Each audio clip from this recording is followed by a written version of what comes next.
क्या हमारा इतिहास उतना ही पुराना और जटिल है जितना हमें बताया गया है? क्या उन धूल भरी इतिहास की किताबों ने हमें हमारा अतीत सटीकता से समझाया है? या फिर जिस अतीत को हम जानते हैं वो अभी भी अनसुलझा है? किसने सोचा होगा कि 31,000 साल पुरानी एक गुफा में दफन मानव इतिहास का एक ऐसा टुकड़ा छिपा होगा जो हमारे अतीत की समझ को हमेशा के लिए बदल देगा। ये कहानी है एक ऐसे कंकाल की जिसने यह साबित कर दिया कि पाषाण युग के लोग हमारी सोच से कहीं अधिक बुद्धिमान और कुशल थे।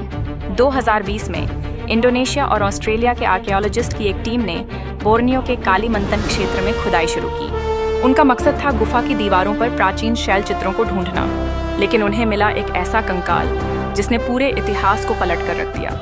यह कंकाल लगभग 31,000 साल पुराना था, पर सबसे चौंकाने वाली बात थी इसका बायां पैर। यह स्वाभाविक रूप से नहीं बल्कि एक सर्जिकल प्रक्रिया के तहत काटा गया था। वैज्ञानिकों के अनुसार ये कोई दुर्घटना या जानवर के हमले का नतीजा नहीं था। यह एक कुशल सर्जन के हाथों से किया गया अंग विच्छेदन था। और इससे भी अधिक चौंकाने वाली बात यह थी कि इस व्यक्ति ने ऑपरेशन के बाद वर्षों तक जीवित रहते हुए एक सामान्य जीवन जिया।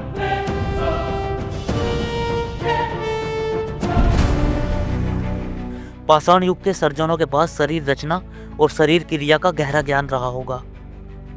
नसों, धमनियों और तंत्रिकाओं को सही ढंग से काटने के लिए कौशल और संक्रमण से बचने के लिए कीटाणु शोधन, ये सब आज से हजारों साल पहले उन्होंने ये सब कैसे किया होगा?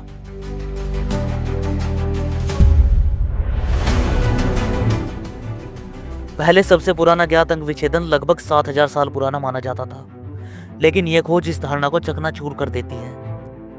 इसका मतलब है कि हमारे पूर्वजों ने 31,000 साल पहले ही जटिल सर्जिकल प्रक्रियाओं में महारत हासिल कर ली थी। यह इतिहास का पुरलेखन है। पाषाण युग के लोगों को हम अक्सर जंगली और असभ्य मानते हैं, लेकिन यह खोज साबित करती है कि वे हमारी कल्पना से कहीं ज्यादा बुद्धिमान थे। लेकिन सवाल उठता है, कैसे इतनी गहराई वाला ज्ञान, इतने जटिल उपकरण? क्या ये सब उनके शिकार और प्रकृति की गहरी समझ का नतीजा था, या फिर कुछ और? शायद ये हम कभी नहीं जान पाएंगे कि यह ज्ञान कहाँ से आया, लेकिन एक बात तो तय है, ये खोज हमें यह सिखाती है कि हमारे पूर्वज सिर्फ जीवित नहीं थे, वे जटिल समस्याओं को हल करने में भी माहिर थे। ये उन्हीं की कहानी है, और शायद हमारी भी।